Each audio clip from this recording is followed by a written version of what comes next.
அனைவருக்கும் வணக்கம். நான் பிரபாகர் ஜோதிடர். ஓம் சிவாய் நமக. சிவசக்தி திருச்சிற்றம்பலம்.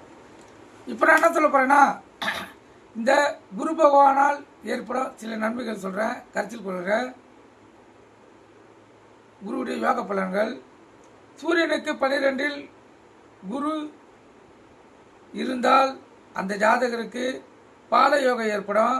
இதனால் எதையும் அறிந்து கொள்ளும் திறனும் எதிலும் உற்சாகமாக பணிபுரிய அமைப்பும் அந்த ஜாதகருக்கு ஏற்படும், கருத்தில் கொள்ளுங்கள். அதே போல் சூரியனுக்கு 12இல் குரு வந்துவிட்டால் வாசி யோகம் ஏற்படும். இது அந்த ஜாதகருக்கு அற்புதமான பலன்களை வழங்கும்.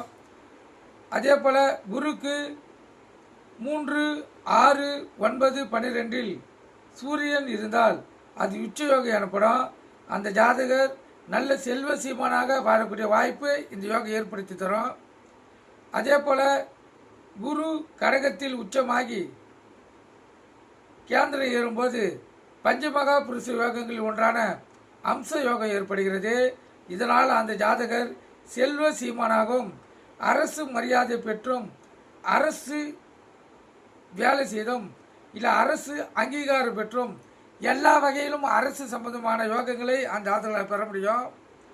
அதே போல் குருவும் சந்திரனும் கேந்திர கோணங்களான 1, 4, 7, 10 அமர அது குரு சந்திர யோகம் ஏற்படும். இதனால் அந்த ஜாதகர் சாஸ்திர ஞானம், சிறந்த அறிவு, புத்தி கூர்மை, புத்திசாலித்தனம் உடைய ஜாதகராக அந்த ஜாதகரால் விளங்க முடியும்.